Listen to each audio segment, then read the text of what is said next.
حکیم سقراط کا سبق آموز واقعہ۔ سقراط ایک بہت بڑا حکیم تھا اور گویا ایک درجہ میں طب کا موجد سمجھا جاتا ہے۔ وہ رات دن پہاڑوں میں جڑی بوٹیوں کا امتحان کیا کرتا تھا۔ ایک دن سارا دن گھومتے گئے امتی تھک گیا، ایک دکان پر بیٹھا۔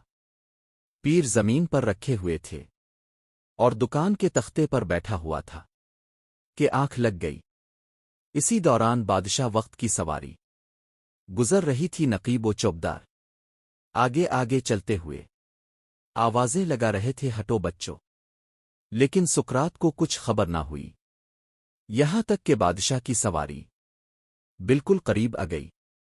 بادشاہ کو ناگوار گزرا کہ پبلک کا ایک عام آدمی پیر پھیلائے بیٹھا ہے، نہ بادشاہ کی تعظیم نہ عظمت کا لحاظ، یہ تو بہت بے ادب اور گستاخ معلوم ہوتا ہے۔ بادشاہ کو غصہ آیا، سواری سے اترا اور سقراط کو ایک ٹھوکر ماری۔ اب سقراط کی آنکھ کھل گئی اور اس نے اٹھ کر بادشاہ کی طرف دیکھا۔ بادشاہ نے کہا، جانتا بھی ہے تو کہ میں کون ہوں؟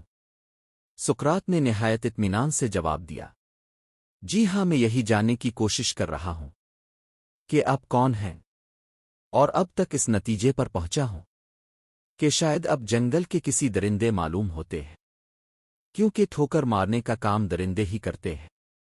بادشاہ کو یہ بات اور زیادہ ناگوار گزری۔ اس نے کہا، تو جانتا نہیں کہ میں بادشاہ وقت ہوں؟ میرے پاس بے شمار خزانے ہیں، فوجیں ہیں، قلعے ہیں، شہر ہیں۔ سقراط نے بڑی متانت سے کہا، بندہ خدا تو نے اپنی بڑائی کے لیے جن چیزوں کا ذکر کیا ہے، فوج، خزانے، ہتھیار، دولت، ان میں سے کوئی بھی چیز تیرے اندر کی تو نہیں، یہ سب باہر کی چیزیں ہیں۔ تیرے اندر کیا کمال ہے جس کی وجہ سے تو دعویٰ کرے کہ تو باکمال ہے؟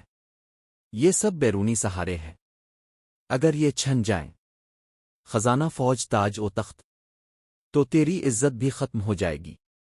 یہ تو کیا کمال ہوا کہ اندر کچھ نہیں اور باہر کی عارضی چیزوں پر فخر کر رہا ہے۔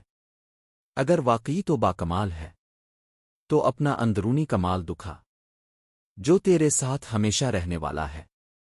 یہ سن کر بادشاہ حیران رہ گیا، جواب نہ دے سکا۔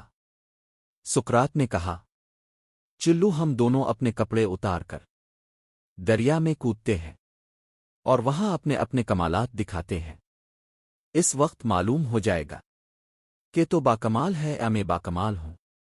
گویا سقراط نے یہ سبق دیا کہ اصل کمال وہ ہے جو انسان کے اندر ہو، اگر باطن میں کمال نہ ہو اور آدمی صرف بیرونی چیزوں، مال، دولت، حکومت، لباس اور رتبے پر فخر کرے، تو یہ سب زوال پذیر چیزیں ہیں۔